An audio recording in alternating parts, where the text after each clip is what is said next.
pense qu'il y a en effet la peur d'être aimé ou plus aimé. D'être aimé et avec plus aimé. Voilà, ouais, avec le risque que ça s'arrête, ou d'être aimé. Mais c'est vrai que j'ai l'impression, ou c'est ce que j'ai fait en fait, c'est que je me transforme un peu toujours pour être aimé. Bienvenue dans Être soi à deux, le podcast qui vous libère de vos peurs dans la relation à deux. Je m'appelle Ludivine Jarry, ma passion et ma joie est de vous accompagner dans vos relations sentimentales, professionnelles, amicales ou familiales. Préparez-vous à des prises de conscience et à recevoir des outils pour vous libérer le cœur et l'esprit. Allez, c'est parti! Merci Gabrielle d'être avec nous aujourd'hui. On va parler de relations amoureuses. Tu as 35 ans, tu es salariée, célibataire aujourd'hui, on peut dire ça ? Célibataire aujourd'hui. Célibataire. Et ta plus grande problématique, c'est de peut-être en demander trop aux hommes parce qu'à chaque fois, ils te laissent de côté, ils préfèrent renoncer à la relation plutôt que de la continuer avec toi. Et aujourd'hui, tu voudrais savoir peut-être pourquoi. Est-ce que c'est ça ta problématique ? Tu es d'accord ? Exactement, oui, c'est ça. J'ai l'impression que j'ai cette répétition de situations qui arrivent de manière générale. Et en effet, je me demande pourquoi. Tu es une femme charmante. Vous la voyez pas, mais moi je la vois. Elle est charmante. Je sens toutes tes qualités. Tu es une femme qui est empathique. Je sens ta douceur. Vraiment, c'est un truc de fou. Et on se dit, mais objectivement, il n'y a pas de raison que les hommes ne veulent pas rentrer en relation. Alors, est-ce que tu peux nous raconter dès maintenant peut-être la dernière relation, ou tout du moins une relation qui exprime exactement cette situation ? On t'écoute. J'ai rencontré un homme au début de l'été dernier, par rencontre, par ami d'amis. Et c'est vrai qu'on s'est tout de suite pas mal plu, physiquement et puis même mentalement, je dirais. Enfin, on avait une rencontre assez sympa, quoi. Et puis, j'étais aussi contente parce que dès le début, en tout cas, ça a pris assez vite, c'est-à-dire qu'on a eu envie de se revoir et on se l'est dit tous les deux. Voilà, envie de continuer en tout cas à se connaître et au même rythme et de la même manière. Puisque de manière générale, moi, c'est souvent ça que je sens, c'est qu'on se rencontre, je suis assez contente, et puis assez vite, je sens qu'il y a un décalage dans l'envie de se revoir. Bon. Donc toi, tu t'emballes, c'est ça ?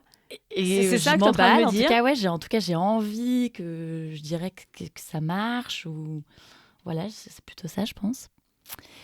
Et là, en tout cas, c'est parti de manière assez fluide, en tout cas des deux côtés.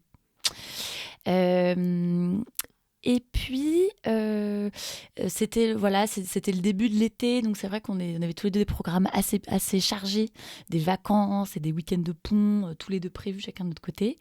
Et en fait, à ce moment-là, moi du coup, je lui ai dit que bon, c'était prévu comme ça pour les vacances, on arrivait peu à se voir, on avait peu d'agenda qui matchaient, mais que ce serait chouette qu'à la rentrée, on arrive à se voir plus, à plus s'intégrer dans nos agendas. Et alors là, moi, je n'avais pas du tout prévu la réponse que j'ai eue. C'est que du coup, ce qu'il m'a répondu, c'est que du fait de nos agendas qui matchaient peu, la rentrée pour lui, c'était un timing, un délai qu'il imaginait peu. Alors voilà, donc moi là, je suis un peu tombée des nues. Donc ça, c'était en septembre Ça, c'était au début de l'été, je pense que c'était en juin. En juin qu'il t'a dit ça. En avril. D'accord, en avril. Okay. Voilà. Bon. Du coup, moi, ce que j'ai fait, que je fais en général d'habitude, dès que je vois que de l'autre côté, ça prend un peu moins, il y a décalage, je propose qu'on en parle, qu'on mette un peu les points sur les i, je suis peut-être un peu trop, je sais pas, rigide là-dessus, mais j'ai besoin en tout cas de savoir et de... Et puis, donc voilà, donc on a chacun pu échanger. Lui, en effet, m'a dit qu'il avait trouvé qu'on avait des agendas qui matchaient peu.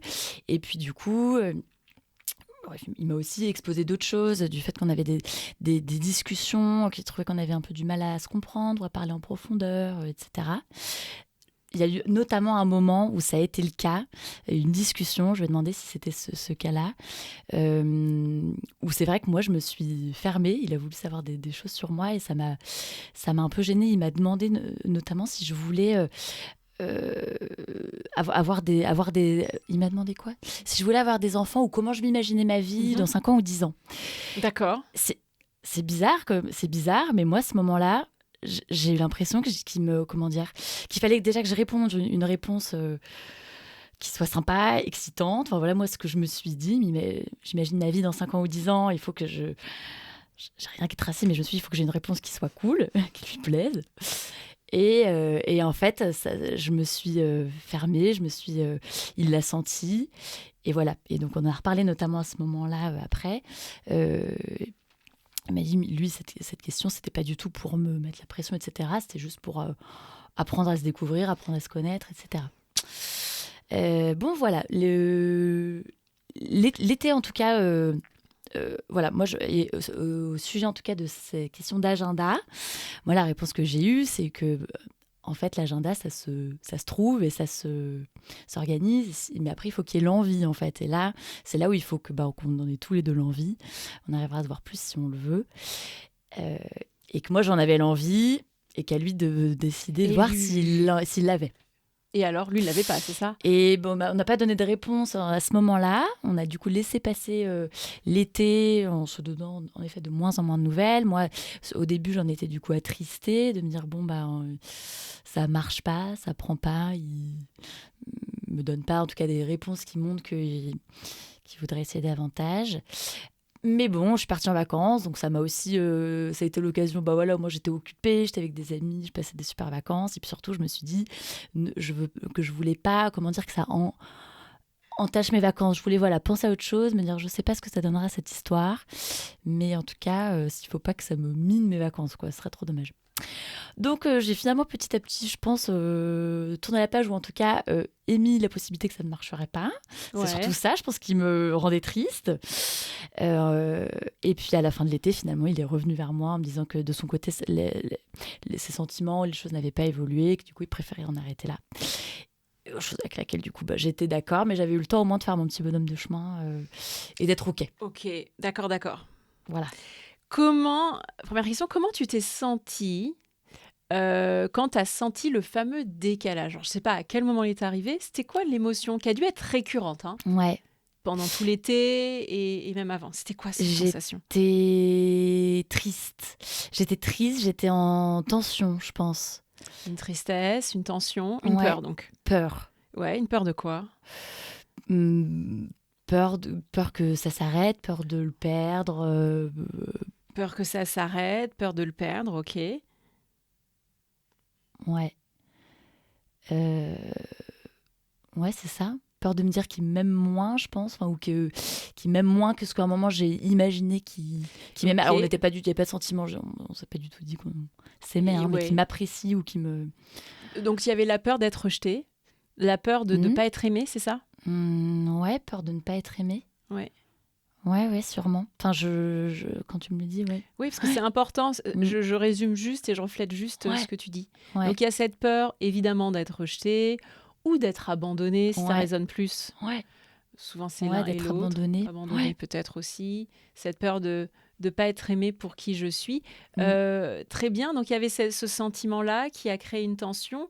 Et si on rembobine à votre discussion qui me paraît bien révélatrice, il te pose une question. Comment tu te vois dans 5 ans?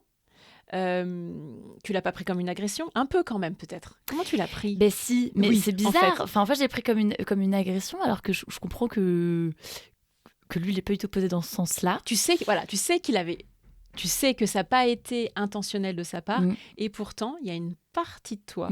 C'est pas entièrement toi, Gabrielle, qui l'a pris comme on m'attaque, d'accord?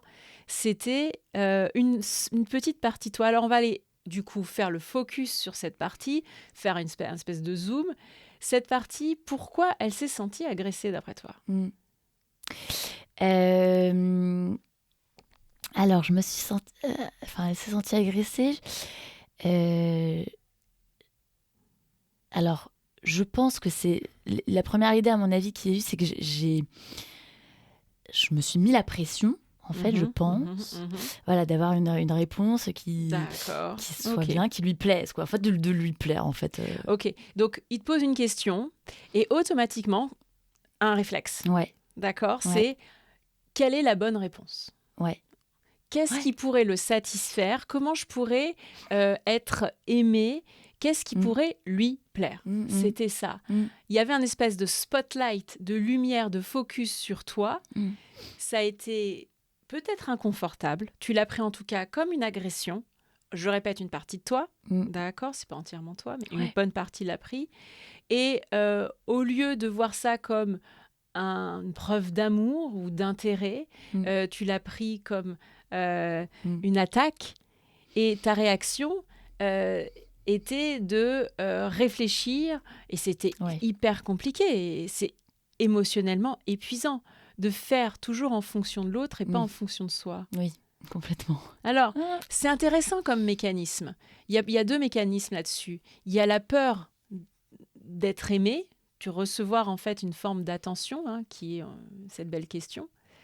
Et puis, la deuxième, c'est cette incapacité à se connecter à ce qui nous plaît. Est-ce que c'est le cas chez toi ? C'est compliqué parfois de savoir ce que j'aime ? Oui. Oui. Compliqué de savoir ce que j'aime. Et en effet, j'ai vraiment beaucoup tendance à laisser, en tout cas, l'autre dire ce qu'il aime, ce qu'il doit faire. me cacher pour plutôt que l'autre puisse... Oui, ça c'est vrai. Ouais. Alors, c'est bien que tu prennes conscience de tout ça. L'idée, c'est qu'on vient vraiment clarifier ensemble cette situation qui est... je vais faire une aparté un peu généraliste. Le propre de l'énergie féminine, on est dans cette, je le dis beaucoup, dans cet accueil. Je sens une énorme, et je l'ai déjà dit, une empathie chez toi, cette capacité de se mettre beaucoup à la place de l'autre. Tu le sais, tu es d'accord avec moi. Tu me dis un grand oui de la tête, là. Ouais. Ça, c'est une vraie qualité. C'est vraiment ta nature, ton énergie, c'est ce que tu es. C'est une partie de ce que tu es. Et puis, ça a été complètement mis en exergue par rapport à toi, à ta capacité de te rappeler que tu es un individu à part entière, que tu as aussi une capacité et de reconnaître ta pleine puissance, de te souvenir que toi aussi, tu peux avoir des envies et tes choix. Et ça, c'est compliqué, en fait, de s'affirmer avec ça. Oui. Donc, il y a une partie de toi qui... En gros, ce que j'entends, généralement, quand on n'arrive pas à rencontrer une personne ou être dans la relation amoureuse, t'as déjà eu une relation amoureuse sur du long terme ou pas ? Oui. J'étais en relation pendant 4 ans avec... Alors, ça s'est passé comment ? On peut questionner cette... Alors, vas-y, dis-nous, comment ça s'est passé ? Alors, ça s'est passé avec beaucoup de choses que tu décris là. Ouais. Je me suis beaucoup... comment dire j'essaie beaucoup de rentrer dans les cases de la relation ou rentrer pour faire que ça aille bien avec lui ou que lui faire en fonction, etc. de l'autre. Ouais, tout à fait. Et je m'en suis rendu compte après. Après 4 ans. Et qu'est-ce qui a fait que cette relation, du coup, s'est terminée ? Quand ça s'est terminé, en fait, ça s'est terminé suite à une infidélité de sa part. Donc, tout à fait arrêté la relation. Mais moi, à ce moment-là, j'ai pris conscience, en fait, que j'étais pas du tout... En effet, que j'étais pas du tout moi-même et que je laissais pas du tout accès à la vraie personne au fond de moi. Ouais. Mais je savais pas trop comment faire à cette époque. On sent que... Voilà, bon, très bien. Donc, tu t'as pris conscience qu'il y a un espèce de barrage, que cette partie de toi qu'on a vue là, tu la barricades. Oui. Tu veux je pas me protège qu'on un peu parfois. Je sais pas pourquoi, je veux pas avoir accès trop, et pourtant... Par peur de je sais pas quoi. D'être agressé, d'être rejeté, on a dit tout en début, d'être peur d'être abandonné, de pas être aimé. Donc, il y a cette partie-là que tu protèges. Et puis, ça, c'est typique. Chez l'énergie féminine, on a cette tendance. La facilité, en fait, c'est de se plonger dans le désir de l'autre, en imaginant que si tu viens combler les désirs de l'autre, ils vont combler les tiens. C'est comme si tu faisais un espèce pas de raccourci, parce que c'est pas le chemin direct, mais un détour en imaginant que, comme j'arrive pas à me connecter à cette partie de là qui est bloquée, eh ben, je vais faire un détour et je vais passer par l'extérieur, en espérant que ça puisse me toucher à l'intérieur. Malheureusement, ça n'arrive pas. C'est ça, quand on dit que l'autre vienne combler c'est ça. Oui. Nos manques, c'est ça en fait, ce processus un peu. C'est ce processus. Parce que je suis dans l'incapacité d'aller chercher, en fait, de me reconnecter à moi, de me reconnecter à qui je suis. Et alors, la question, c'est pourquoi ? Et alors là, on va dans des trucs qui sont complètement inconscients, qui sont ancrés en nous, comme des grandes blessures, comme des grands traumas, où dans des mémoires anciennes, eh bien, il y a ce danger que d'être aimé.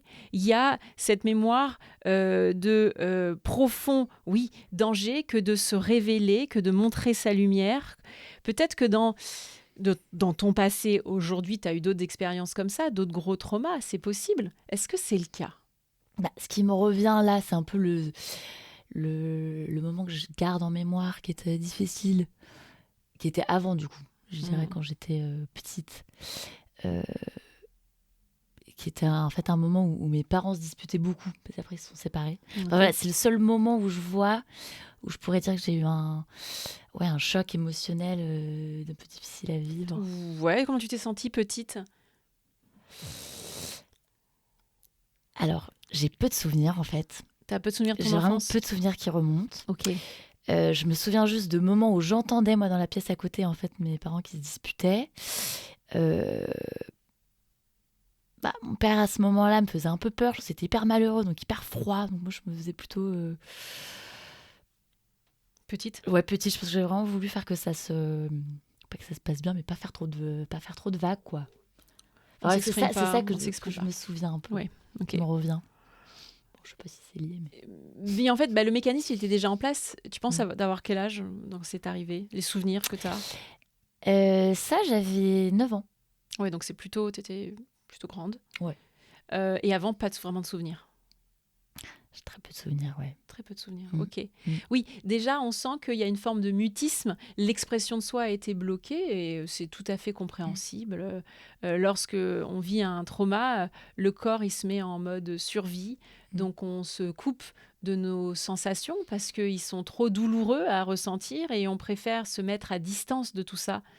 Le processus, il est simple. C'est de se confronter à nos plus grandes peurs, même si c'est difficile. Le processus est simple et je sais que c'est difficile, ça prendra le temps que ça prendra. L'idée, c'est de se dire que tout ça maintenant est terminé, évidemment, que cette partie de toi que j'adore appeler l'enfant intérieur, en fait, la petite fille, la petite Gabrielle, qui ne sait pas trop pourquoi, qui a complètement oublié, mais par mesure de sécurité, elle a préféré tout verrouiller. Tu vois ? C'est ça aujourd'hui ce qui se passe, c'est que c'est tellement flippant de s'exposer, c'est tellement flippant de dire sa vérité, d'oser exprimer ses envies et ses joies, que on le met de côté. Alors, c'était un bon réflexe, parce que c'était nécessaire, j'imagine, et tu peux le reconnaître et l'apprécier, mais maintenant, c'est plus vraiment d'actualité. Parce que, en fait, ça te pose problème maintenant. Ouais. Comment tu te sens aujourd'hui ? T'en as pas... Comment tu te sens aujourd'hui dans tes relations amoureuses ? Je me sens, comment dire, dans mes relations amoureuses, pas...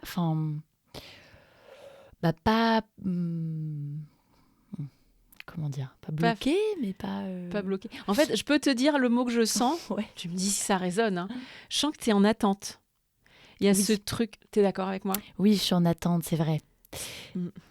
en fait, je suis en attente parce que j'aimerais bien avoir un couple qui est chouette, qui est exactement, qui est stable, qui fonctionne bien. Mais du coup, je suis en attente de ça. Mais bon, je le... Voilà, en fait, c'est cette posture où, comme moi, je sais pas y accéder, et ben j'attends que le prince charmant... Ah, ça y est, on a sorti le mythe là. Que le prince charmant ait la clé pour ouvrir mon donjon et me libérer. Quoi. Parce que moi, je suis là-haut dans mon donjon. Tu vois, il y a ce côté un peu, il y a ce schéma-là. C'est une image, le prends pas mal. Hein. Ça va, tu le prends pas mal, j'espère. Ouais, hein. Non.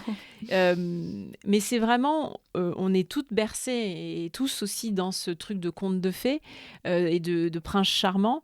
La seule personne qui a la clé, c'est absolument pas l'homme, parce que tu le sais, tu le vois, toutes tes relations, c'est pas, tu nous as raconté juste la dernière, mais les autres, c'était le même schéma aussi, qui se répétait. Ils n'ont pas cette clé. Et c'est beaucoup leur demander, en fait. Cette pression que tu ressens, eux, ils la sentent aussi. Et c'est une pression qui, en fait, est pas agréable. Ça leur met trop de charges sur eux, trop d'obligations dans la relation. Alors qu'en fait, tous ces hommes, ça aurait pu marcher. Mais tu n'as pas voulu inconsciemment que ça marche, tu vois. Tu comprends ça ? Il y a une partie de toi, en fait, qui ne veut pas, aujourd'hui, être en relation. Non, mais le truc de dingue. Parce que si tu voulais vraiment être en relation... Alors, j'explique. Il y a une partie de toi qui veut être en relation, d'accord ? Ça, c'est indéniable, ça fait partie des envies et tes joies, c'est valable, c'est valide. Ok. Cette partie, elle a un pourcentage qui lui est donné, mais qui n'est pas le plus grand. Et puis, il y a une autre partie de toi qui ne veut pas être en relation. C'est hors de question. Et ce pourcentage-là, aujourd'hui, il prend beaucoup plus de place. Et on peut imaginer que c'est 80% de place et 20% de désir et d'envie. C'est une image, c'est sûrement pas les bons chiffres, personne ne saura, on s'en fout, c'est juste pour te montrer à quel point il est là le frein. C'est que c'est dingue, mais il y a une partie de moi qui, par peur et pour me protéger, ne veut pas rentrer dans cette relation. Alors la question c'est, qu'est-ce que tu protèges ? C'est quoi ce truc que tu protèges ? La peur d'être rejeté, la peur de ne pas être à la hauteur, la peur de quoi ? De ne pas y arriver, d'échouer. Dis-moi, qu'est-ce qui te vient là ? Je pense qu'il y a en effet la peur d'être aimé ou plus aimé. D'être aimé et plus aimé. Voilà, avec le risque que ça s'arrête. Ou d'être aimé... mais c'est vrai que j'ai l'impression, ou c'est ce que j'ai fait en fait, c'est que je me transforme un peu toujours pour être aimée. Eh oui. Eh ben oui. C'est fatigant. C'est hyper usant parce que c'est pas toi, c'est pas quelque chose de naturel, c'est un effort que ça prend. Tu fais en fonction de l'autre, tu essayes d'adopter les meilleures stratégies que l'autre pourrait peut-être aimer, mais c'est épuisant. Pourquoi ? Par protection. Tu fais pas ça juste pour lui faire plaisir. Alors il y a un peu de faire plaisir, mais la vraie des réalités, selon moi, c'est pas que pour faire plaisir à l'autre, parce qu'au final, tu vois bien que ça marche pas forcément. C'est surtout pour se protéger. C'est comme si tu utilisais un masque. Et comme ça, l'autre, t'es pas attrapable. On peut pas te mettre le grappin dessus. On peut pas t'attraper. On peut pas t'aimer. Tu vois, il y a un truc comme ça. Et ce que tu dis tout à l'heure, c'est que j'ai peur d'être aimée et surtout qu'on ne m'aime plus. Oui. Tu as dit ça. Et ça, c'est important. Je le prends. C'est comme si tu avais peur du chagrin d'amour. Oui. Ouais. Et ça, c'est important. On ne peut pas prétendre vouloir être en relation amoureuse. Ça, c'est la partie d'une pièce. Si on n'accepte pas l'autre face, qui est la même pièce, c'est-à-dire le chagrin d'amour. Ah oui. Voilà. Alors, quoi ? Non, moi, je veux juste que du bon et je veux pas le mauvais. Alors, c'est le propre de l'humain qui catégorise le bien et le mal en permanence, qui dit que ça, c'est acceptable parce que c'est confortable, rassurant, connu. Ça, je le prends. Et tout ce qui est inconnu, inconfortable, douloureux, c'est mal. Et c'est bien le problème de notre société, c'est qu'on on vient séparer ces deux choses et on leur met des étiquettes. On a besoin de cette dualité pour se connaître et avancer. Alors, on pourrait en faire toute une séance pour expliquer pourquoi cette dualité, elle existe et pourquoi elle est importante. Elle est importante pour expérimenter qui je suis. Alors, je pourrais te l'expliquer. Tu veux que je te l'explique? Bah ouais. Non, mais c'est vrai que c'est important. Vas-y. Parce qu'en effet, je pense qu'il y a plein de choses que moi je veux. Enfin oui, en quelque sorte, je voudrais pas vivre, quoi, la tristesse ou le chagrin d'amour. Ouais, et c'est ça qui te fait vraiment peur. C'est tous ces trucs liés peut-être au vertige, liés à l'abandon, liés à la chute. Enfin, je sais pas ce que ces trucs-là, j'essaye de mettre des mots pour toi parce que je sens que c'est difficile de mettre des mots. Je sens que même le vocabulaire émotionnel, il est... Tu es d'accord avec moi? Il n'est pas riche, il est compliqué à expliquer et c'est complètement OK. Hein. C'est normal. L'idée, c'est d'y aller à ton rythme. Oui. Aujourd'hui, on ne va pas casser cette armure. Si on prend l'image, on ne va pas aller défoncer ton donjon. Si tu l'as construit, c'est qu'il a une raison, d'accord? Parce que derrière, il y a des croyances limitantes. Il y a des croyances, oui, certes limitantes, parce qu'elles t'empêchent de te libre. Il y a des croyances qui sont là pour une raison. L'idée, c'est bien d'observer ces croyances, de les aimer, parce que elles t'ont permis à un certain moment de survivre, de continuer à exister et de continuer à progresser.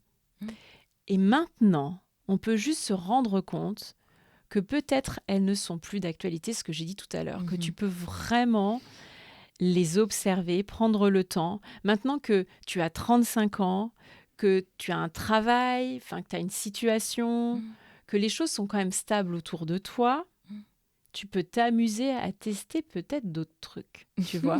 À tester de descendre un peu de ce donjon, à mettre la tête dehors, à observer les alentours, à t'amuser, à oser. Oser frapper, trouver une clé.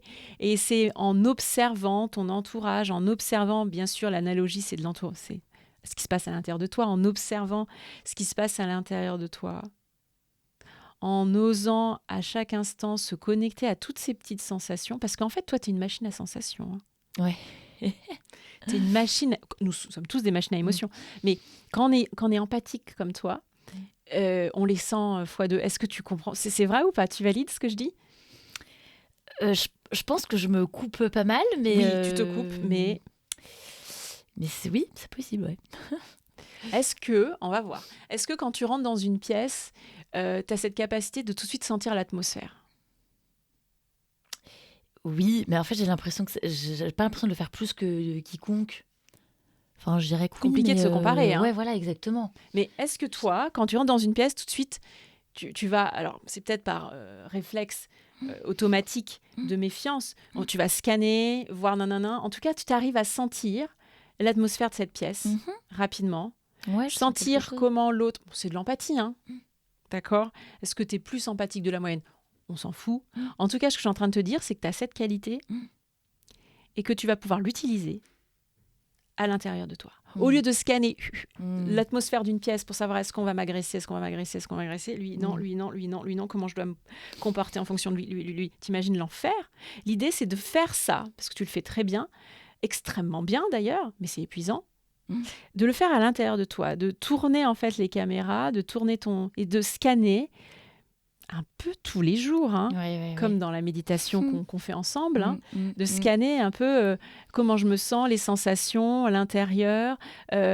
Aujourd'hui, c'est comment? C'est quoi la météo intérieure? C'est ce qu'on fait avec les enfants. C'est essentiel parce que maintenant, on voit bien que c'est comme ça qu'un adulte aligné va pouvoir se construire en ayant cette connaissance de soi à l'intérieur. Est-ce que ça te parle, ce que je te dis? Ouais, complètement. Alors, je pense que c'est vraiment quelque chose que j'ai peu l'habitude de faire. Parce que comment dire? C'est pas que je survis à la journée, mais j'avance dans la journée en essayant de... Si quelque chose me... Alors, je suis peu en colère, mais je peux être plus souvent triste. Enfin, si je veux parler d'émotions Oui, un peu, voilà. c'est intéressant. Mais pour même revenir dessus. hyper joie, mais même en grande joie, je pense que comment dire, j'essaie de pas aller dans les extrêmes en quelque sorte, ou de pas les vivre, tu vois. Donc je pense Oui. que je tasse un peu si je ressens des choses. En permanence. Ouais. Et que, oui, alors voilà, c'est ça, la méditation avec toi, ça aide un peu à aller voir et tâter le terrain à Tâter le l'intérieur. terrain, ouais. Mais c'est ça, l'idée, c'est de le faire à ton rythme, Ouais. sans violence. Ouais. Il faut vraiment être doux avec soi. C'est ça l'acte d'amour, c'est d'aller vérifier. Et oui, toutes ces grandes émotions, en fait, elles te font vraiment peur. Donc, autant tu as peur du chagrin d'amour, c'est ce qu'on a dit tout à l'heure, mais autant tu as peur aussi du sentiment d'amour. C'est ce que tu es en train de me dire là. Donc, c'est énorme quand même. C'est la bonne blague. Attends, moi, je veux être amoureuse. Oui, là, en effet, je suis pas très claire là. Non, mais en fait, si, c'est très clair. T'as juste bien besoin de mettre ce puzzle à plat, de voir toutes les pièces et de voir qu'il y a certaines pièces, qui s'embriquent pas vraiment ensemble. Il y a une partie de moi, et je le répète, qui veut ce sentiment, et ça, c'est valable. Je pense que tout ce qui nous met en joie, c'est notre véritable nature. Donc ça, tu le gardes. Ok, c'est pour ça qu'on est là aujourd'hui, parce que je sais que c'est important de pouvoir affirmer ça, parce que c'est toi. Et tout le reste, toutes les peurs, tout le côté barricade, mise à distance, on essaye de pas faire trop de bruit à l'extérieur, parce que je veux pas que ça fasse trop de bruit à l'intérieur, tu vois. Tous ces trucs-là, toutes ces peurs, ça, c'est pas toi. C'est un truc qui m'aide énormément, c'est de se rappeler que nous ne sommes pas nos peurs, nous ne sommes pas nos angoisses, nous ne sommes pas cette tristesse. Alors, on va revenir sur cette tristesse, parce que la tristesse, c'est un peu pour moi un fourre-tout d'émotions, quand on ne sait pas trop, comme la colère, tu vois. Mais toi, tu n'es pas une personne qui se met trop en colère. Non, je sais pas trop faire. Tu vois, tu sais pas trop faire. Donc, on prend le tiroir tristesse, c'est un peu le fourre-tout. Et puis, derrière la tristesse, je suis sûre qu'il y a un peu de colère, en fait. Derrière la colère, il y a sûrement un peu de culpabilité. Derrière la culpabilité, il y a sûrement un peu de honte. Tu vois, le panel est large. Et je t'ai sorti quelques émotions primaires, les émotions de base, tu vois. Mais ça suffit déjà pour avancer et pour commencer à se connaître. Sache que derrière chaque tristesse, il y a évidemment une peur. Mais la peur, elle peut faire voile avec une colère entre, tu vois. Ah oui. Est-ce que le sentiment de culpabilité, c'est un sentiment que tu connais ? Oui, tout à fait. Est-ce qu'il est présent souvent ? Ouais, je peux avoir le sentiment de culpabilité si j'ai peur de décevoir ou si j'ai peur de blesser quelqu'un. Ça arrive souvent ? Oui. Tout le temps. Relation amoureuse, mais avec des amis, avec ma mère, enfin ouais. Tu vois, c'est le truc, est-ce que c'est ça, tout à l'heure, en intro, et je vais te la redemander maintenant, c'est quoi ta plus grande peur ? Maintenant qu'on a un peu éclairci, ça serait quoi ta plus grande peur, là, comme ça, qui te vient ? J'allais dire décevoir, enfin c'est pas décevoir, c'est pas plaire ou pas... Ouais, peut-être décevoir, pas être aux attentes ou pas plaire. Pas plaire ? Pas plaire, ouais.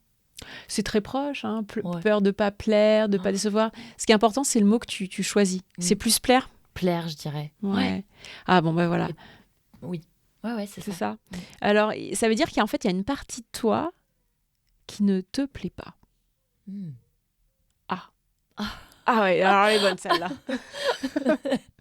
C'est le miroir, c'est toujours le côté triptyque miroir. Si j'ai peur de ne pas plaire aux autres, ça veut dire que j'ai peur aussi de ne pas me plaire à moi-même. Et ça veut dire qu'il y a bien une partie de moi qui ne me plaît pas. Si je te fais là, j'ai fait un gros raccourci. Je suis allée directement au but. Alors, ça serait quoi ? Qu'est-ce que tu plais pas ? Qu'est-ce que tu n'aimes pas chez toi ? Vas-y. Alors, je sais pas si c'est juste que j'aime pas, mais c'est vrai que je suis... Te plaît pas. Ouais, je me plais pas. Qu'est-ce qui ne te plaît pas en toi ? N'hésite pas à fermer les yeux. Moi, c'est ce que je fais, tu vois. N'hésite pas à fermer les yeux pour... si c'est pas d'obligation, hein. Mais ça peut aider à s'enlever la pression de tout de suite trouver la bonne réponse. Parce qu'il y a un truc chez toi où je dois toujours trouver la bonne réponse.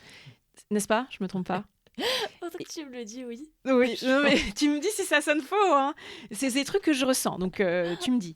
Et du coup, ça vient court-circuiter la connexion à soi parce que tu es tout de suite dans la dualité, la bonne réponse. Il n'y a pas de bonne réponse. Il y a ta réponse. Ce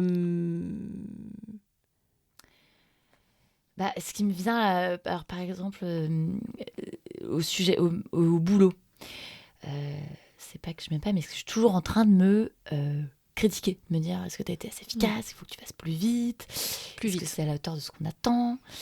Les attentes. Pareil avec mes amis, est-ce que je leur donne assez de nouvelles, est-ce que je suis assez là pour elles, est-ce que je suis assez organisée pour préparer mes vacances, est-ce que je suis une bonne amie, est-ce que je suis une bonne amie, exactement.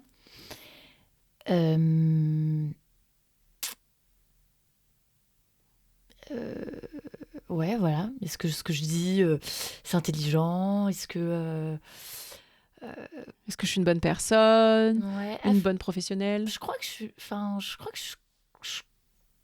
oui. Je sais que je suis une bonne personne. Oui. Enfin, je me trouve une bonne personne. Mais ouais, je me mets la pression pour être parfaite, en fait. Oui, voilà, en fait, ce que j'aime pas, ou en tout cas ce que je suis toujours en train de me dire, c'est d'être parfaite sur tout. Alors, parfaite, je sais pas ce que ça veut dire. Moi, ma définition de parfaite, voilà, c'est même plus que parfaite, peut-être. Enfin, tu vois, je le vois notamment au boulot. Parce que ces pensées-là, dans les autres plans, je le vois un peu moins, mais je me rends compte au boulot, je suis toujours en train de me dire la perfection. Plus vite, efficace, est-ce que c'est. Voilà. Ouais. C'est un gros morceau là que tu viens d'écrire. C'est une quête de perfection.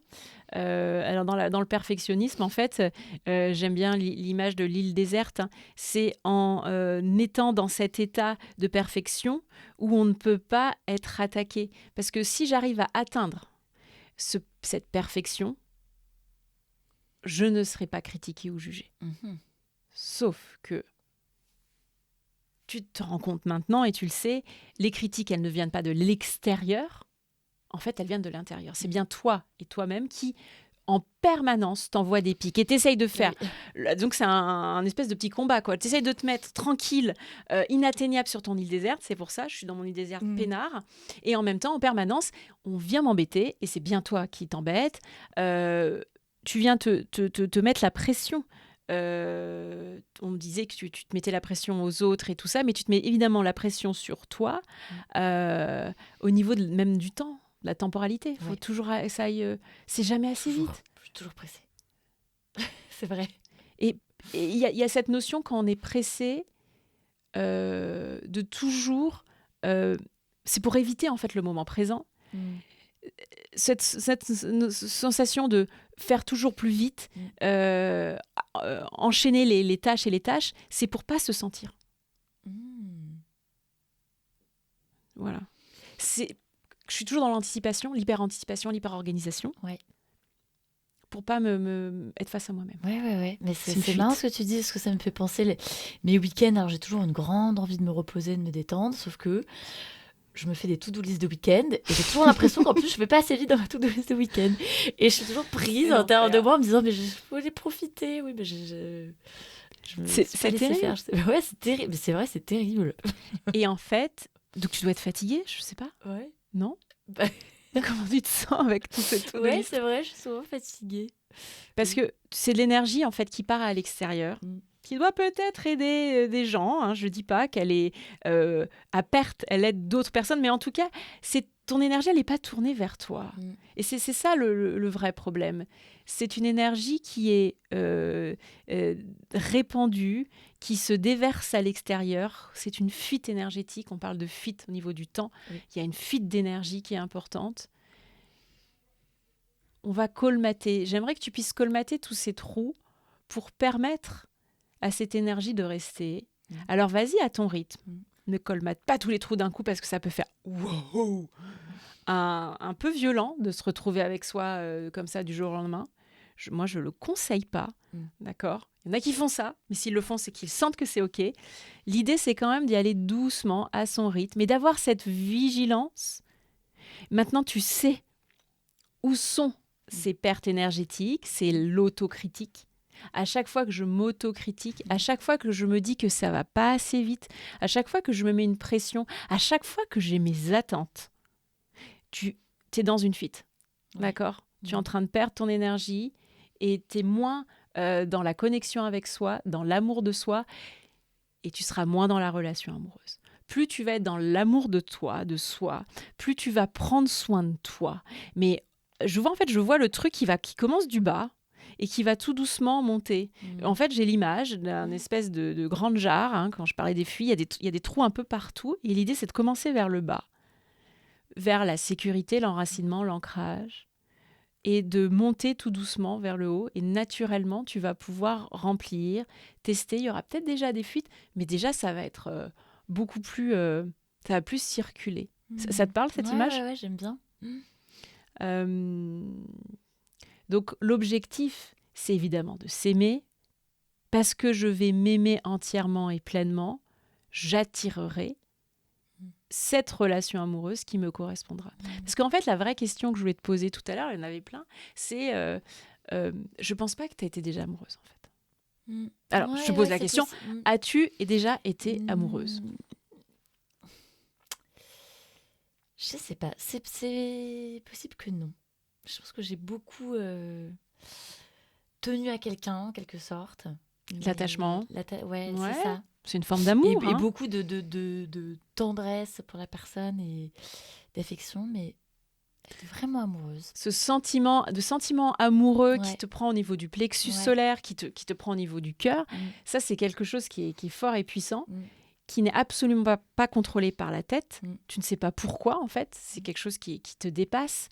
Et ce sentiment, c'est un espèce de truc de lâcher prise, de vertige. C'est pas un truc que tu as beaucoup connu. Hein. Non, c'est vrai. Donc, c'est OK. C'est cohérent, en fait, avec ton histoire. Il y a une vraie peur du sentiment amoureux. Il y a une vraie peur de l'amour, en général. Il y a aussi une vraie peur de la liberté. Tu vois, pour moi, c'est amour, liberté, ça va ensemble. Il y a une vraie peur de soi, parce que accepter l'amour, c'est accepter soi-même. C'est s'accepter soi, si je fais un énorme raccourci, tu vois. Parce que nous sommes des vibrations d'amour, des êtres d'amour. Pour moi, c'est une évidence. Des êtres de liberté illimitée, etc., etc. Donc, c'est vertigineux de se souvenir de notre véritable nature, de qui on est et d'où on vient. Mais c'est le chemin que tu as sûrement envie d'emprunter, sinon tu ne serais pas là aujourd'hui, je pense. D'accord ? Tu ne serais pas venu au cabinet, tu n'aurais pas fait des soirées méditatives. Donc, c'est bien qu'il y a quand même un élan en toi. Oui. Et ça, tu peux le remercier, l'entretenir, tu vois, vraiment le féliciter, parce que c'est avec cette impulsion-là que tu vas arriver à ton rythme. Et si tu le veux, il n'y a pas d'obligation de succès, hein. Oh là là, non. T'amuser, à te connaître, et pourquoi pas ensuite à te rencontrer et à rencontrer cette relation à la hauteur de tes envies et de tes désirs. Comment tu te sens là ? Bien, un peu chamboulée. Non, c'est vrai. C'est vrai, ouais. Bah ouais, parce qu'en fait, ça, y a beaucoup de choses qui remontent, et puis surtout, ça, en fait, tout vient de moi, quoi. C'est ça qui est intéressant. Oui. Et beaucoup de, je me dis, c'est sûr que je suis un peu dans la contrariété. Enfin non, pas contrariée, mais dans le. Tu veux dire contradiction ? La contradiction. D'accord. C'est ça dont je me rends compte. Comment tu te sens alors, tu dis chamboulée. Comment tu te sens de te sentir, tu m'as dit, tout vient de moi, de te sentir responsable. Alors, j'aimerais bien qu'on clarifie ça. Comment tu te sens, du coup ? Parce qu'il y a deux manières. Je suis OK avec ça. Je crois que je m'en étais déjà rendu compte, par différents biais, et notamment avec toi. Et ça, je trouve que c'est un énorme changement. C'est un peu un bouleversement de vie. J'en ai pris conscience à une première séance avec toi. Et en même temps, en fait, moi, comment je l'ai senti, alors du coup, ça fait très bizarre au début, mais ce que j'ai senti, moi, c'est que j'ai la possibilité de reprendre la main. Enfin, moi, de changer... Ben, c'est ça qui est excitant. Ok, tu le sens ce truc? Ouais. Alors, voilà, oui, exactement, je le sens. Alors après, comme tu dis, c'est petit à petit. J'ai pas eu encore toutes les clés. Je sais pas. Non. C'est la vie après, mais Déjà, première étape. Voilà, tu as besoin d'avoir une clairvoyance, une clarté sur ce qui pourrait être vraiment fun. Ce qui est important je voudrais éclaircir la notion de responsabilité. Quand tu dis que tout vient de moi, en fait, oui. Mais alors les gens, ils peuvent le prendre c'est moi qui suis responsable de tout ça et du coup, ça me culpabilise. Non, c'est pas du tout ça. L'idée, c'est reprendre sa responsabilité d'affirmation, d'expression et je dirais de création. Il y a ce côté réponse à soi, en fait, qui est important dans le côté responsable. C'est ça que ça veut dire. Ça veut pas dire coupable. Voilà, juste une petite aparté. Ah oui. Tu te sens pas du tout comme ça. Oui. Ça n'a rien à voir avec toi.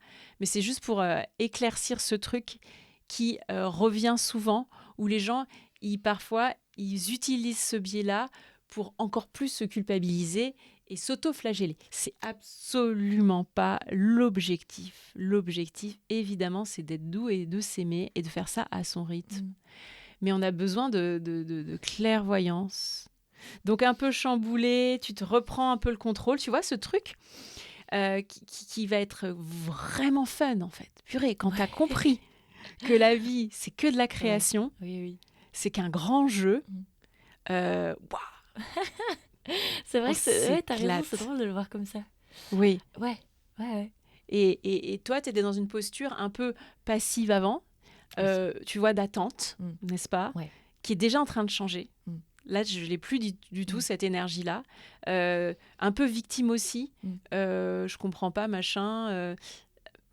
Non, ça peut changer. Je ne sais pas pourquoi tu as eu ces traumas. Ils sont là, ok. Mais j'ai envie de te dire, ils ne t'appartiennent pas. En tout cas, c'est terminé, tu vois. Tu n'es pas ces traumas qui ont sûrement existé, blablabla, j'en sais rien, que ce soit dans ton vivant que tu as oublié ou dans d'autres mémoires du passé, familiales. C'est terminé. Tu peux dire ça à ton enfant intérieur, tu vois, sans trop savoir pourquoi c'est là. Tu n'es pas obligé d'aller chercher, en fait. Tu as juste besoin de te dire, à son rythme, que ça ne t'appartient pas. C'est terminé. Et tu peux même passer un contrat entre toi et toi. Ah ouais, c'est pas mal. Aujourd'hui, et te dire que dès que tu vas sentir une critique, d'accord, dès que tu vas sentir ce sentiment de perfection, ou dès que tu vas sentir la pression, je suis en train de perdre du temps, d'accord, je perds mon temps et tout ça, c'est juste l'expression de tes peurs. C'est juste l'expression d'une fuite. Et ça, en fait, tu peux juste te dire waouh, ça, c'est pas moi. C'est comme si c'était des croyances qu'on nous a injectées, que ce soit enfant ou par la société. Je n'accuse personne, c'est des trucs qui sont ambiants. C'est pas toi. Et c'est important de se le dire parce que quand tu arrives à comprendre que tout ça n'est pas toi, eh ben, tu n'as plus la tendance de les utiliser. Tu vois l'absurdité du truc. Mais pourquoi je prendrais un masque, je prendrais une posture, mais qui ne m'appartient pas. Je suis profondément convaincue que nous tous, êtres humains, nous sommes des êtres de lumière et d'amour et que la vie est bienveillante. Oh, le truc dingue. Et je sais que moi, c'est ma manière de penser. Je ne dis pas que je l'ai à 100% tous les jours, mais j'y tends. Et ça me met en joie que d'y penser, ça me fait me sentir bien. Donc, je te partage mes croyances. Tu peux les emprunter. Elles sont pour tout le monde. Illimitées. Et de se dire que tout ça est bienveillant. Et que même si les peurs sont là aujourd'hui dans notre entourage, c'est pas pour nous embêter. Non, c'est pour nous rappeler notre pleine lumière. C'est pour nous rappeler notre pleine lumière. On a besoin de l'ombre pour apprécier la lumière. Et la peur, c'est l'ombre. Et l'amour, c'est la lumière. Tu l'as bien compris. On arrive à vers la fin du podcast. Est-ce que, je vais réitérer la question, comment tu te sens encore maintenant, là ? Je me sens bien. Ouais, je me sens légère. J'ai l'impression que ça m'a fait vraiment un gros tilt là, le fait que mes peurs, c'est pas moi quoi, et que je peux leur parler et leur dire. Tu peux leur parler leur et les dire, aimer, oui. Ouais, les aimer exactement. Ouais. Et leur dire Et plus besoin. Plus besoin. Et à ton rythme, c'est ça qui est beau. Ouais, Je t'ai complètement. coupé. Vas-y, ouais. Ouais, c'est ça. Non, vraiment, je pense que c'est un gros, comment dire, une grosse révélation. Ouais. Ouais, c'est ça. Et les révélations, les prises de conscience, c'est pour moi la clé du changement. En fait, j'en ai eu tellement pendant, et j'en ai encore, enfin j'en ai toujours, hein, et c'est mon kiff, j'en ai eu en lisant des livres, en écoutant des podcasts, au cabinet en travaillant dans ma pratique.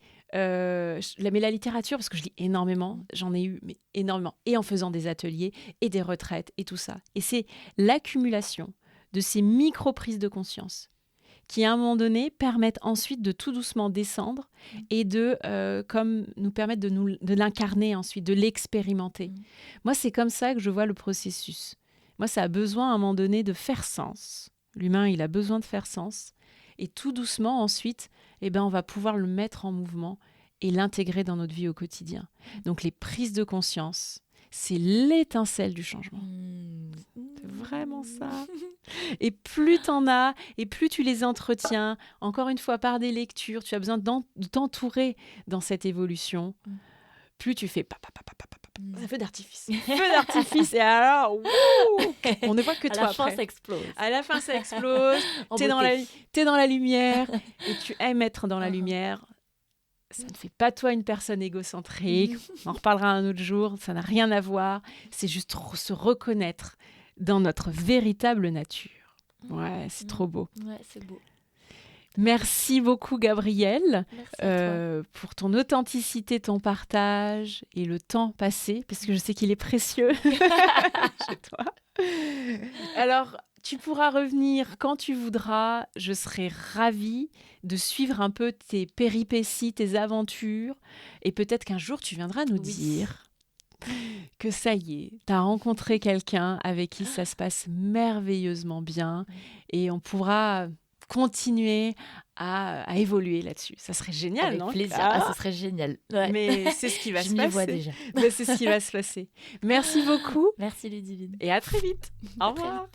Si vous avez aimé cet épisode, laissez un commentaire sur Apple Podcast ou sur toute autre plateforme. Si vous vous sentez prêt et prête à être accompagné, alors rejoignez notre communauté sur Instagram en tapant Ludivine Jarry tout attaché et cliquez sur le lien dans ma bio pour recevoir gratuitement la méthode pour être soi à deux. Ou sinon, écrivez-moi sur ludivinejarry.fr ludivinejarry.fr. À très vite!